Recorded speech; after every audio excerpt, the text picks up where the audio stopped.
야구를 처음 접하는 사람은 어느 정도 인내력이 필요한데요. 규칙을 숙지해야만 경기를 이해할 수 있고 재밌게 관람할 수 있습니다. 축구나 농구 등은 보고 있으면 어떻게 흘러가는지 대충 감이 오지만 야구는 어렵기 때문에 지루할 수가 있죠. 하지만 익숙해지고 흥미를 갖게 된다면 매니아적인 성향을 보이는 것이 야구입니다. 야구 배팅할 때 필요한 분석 방법 5가지에 대해 알아보도록 하겠습니다. 첫 번째 시범 경기는 배팅하지 말 것. 시범 경기 같은 경우 엄청난 변수들이 존재하며 맞추는 건 어렵다고 할 수 있습니다. 감독들이 선수들의 몸풀기 또는 전략에 대한 상황 대처 등 테스트를 하는 것이기 때문이죠. 예를 들어 2-3만루 상황에서 잘 던지고 있던 투수를 빼고 다른 투수를 집어넣어 이 상황에 투수가 어떤 대처를 하는지 또한 타자를 한 호에 전부 사용하는 경우가 있죠. 따라서 시범 경기는 배당률이 비슷한 이유입니다. 정규 시즌에서만 배팅하는 걸 권장드리는 이유입니다. 두 번째, 선발 투수와 불펜 확인. 야구 경기는 다른 스포츠보다 더 많은 게임을 하게 되는데요. 상당한 양의 통계 데이터를 분석할 수 있습니다. 따라서 선발 투수는 야구 경기 배팅할 때 중요한 요소 중 하나입니다. 한 팀이 마운드에서 상당히 좋은 선발 투수를 보유하고 있다면 그 팀이 유리할 가능성이 높습니다. 투구는 야구를 핸디캡으로 만드는 핵심 요소이지만 게임 결과를 결정하는 요인은 되지 않습니다.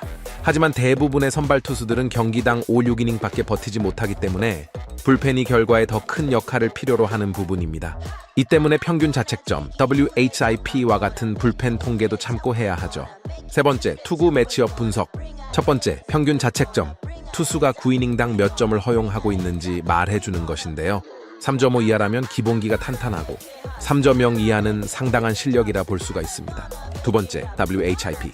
투수가 한 이닝마다 얼마나 많은 주자를 보냈는지 나타내는 것입니다. 1.4 이상일 경우 실력 없는 투수, 1.0 미만일 때는 에이스급 투수, 1.0 미만이라면 리그를 대표하는 투수라고 생각하시면 되겠습니다.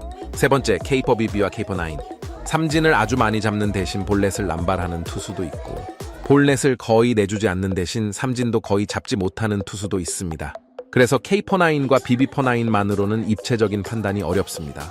케이퍼 비비는 이것을 보완하기 위한 보조수단인데 케이퍼 비비가 높을수록 삼진의 비중이 높다는 것이니 구위가 좋은 투수라 할 수 있습니다.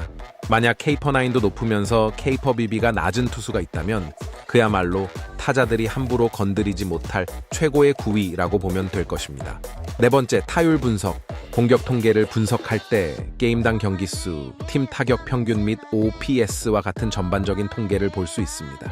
타자들의 오른손 투수, 왼손 투수를 대면할 때 차이점을 확인하면 일부 팀은 우익 또는 좌완 투수에 대해 더 나은 성과 내는 것을 볼 수가 있습니다. 다섯 번째, 부상 체크 확인. 야구는 시즌 오랫동안 경기를 진행하기 때문에 부상은 당연히 많을 수밖에 없습니다. 타자, 투수, 포수 등 포지션마다 부상 부위가 천차만별이며 부상을 당하거나 수술을 한 부위만 봐도 포지션을 딱 알아차릴 정도입니다. 반드시 부상자를 확인하시길 바랍니다.